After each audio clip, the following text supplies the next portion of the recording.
సంక్షేమ శాఖ ఆధ్వర్యంలో పనిచేస్తున్న వన్ స్టాప్ సెంటర్లో సెంట్రల్ అడ్మినిస్ట్రేటర్గా పనిచేస్తున్నాను. నా పేరు కోళ్ళ యజ్ఞమ్మ. అసలు వన్ స్టాప్ సెంటర్ అంటే ఏంటంటే ఆపదలో ఉన్న అన్ని రకాల మహిళలకు సేవలు అందించడం ముఖ్య ఉద్దేశం.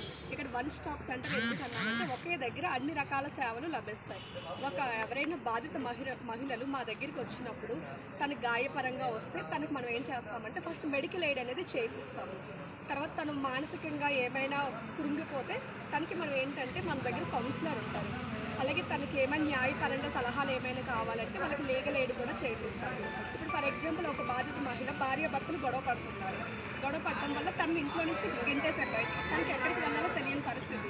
అర్ధరాత్రి పంపించినప్పుడు ఏం చేయాలంటే తను మాకు వన్ స్టాప్ సెంటర్కి వచ్చి విజిట్ చేసినా సరే, లేకపోతే 181 నెంబర్కి toll free number, women help line number 181 నెంబర్కి కాల్ చేసినా మేము ఇమీడియట్గా తను రెస్క్యూ చేసుకొని మా దగ్గర వస్తాం.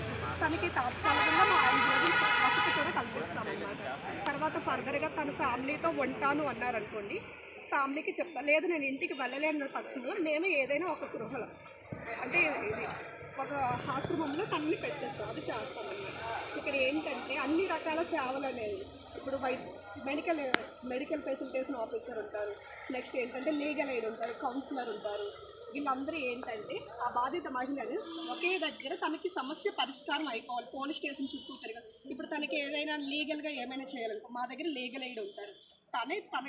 తన రిపోర్ట్ అనేది చేసి మేమే కోర్టుకి తన ఫైల్ చేయిస్తాం.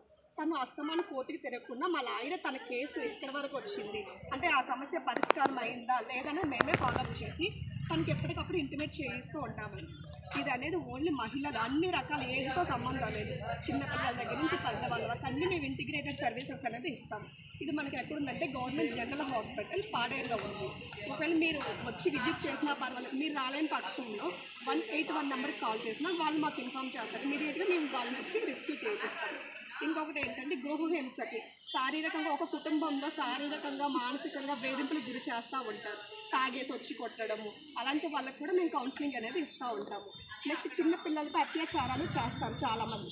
అంటే 18 సంవత్సరాల లోపు పిల్లలకి అత్యాచారానికి గురైన వాళ్ళకి ఏంటంటే ఇమీడియట్గా మాకు చెప్తే మేము వాళ్ళని రెస్క్యూ చేసి మా దగ్గర ఒక పోలీస్ ఆఫీసర్కి మేము ఇన్ఫామ్ చేసి అసలు ఏం జరిగిందని స్టేట్మెంట్ అనేది రికార్డ్ చేసుకొని తనకి మెడికల్ ఎగ్జామినేషన్ అనేది చేయించి ఫర్దర్గా కోర్టులో మేము వేసి అబ్బాయికి శిక్ష పడిందా లేదా అంతవరకు మేము చూసి గవర్నమెంట్ తరఫున తనకి కొంత ఆర్థిక సహాయం కూడా ఇస్తాము. ఇంకొకటి ఏంటంటే వర్క్ అప్లై కోసం వేధింపులు చాలామంది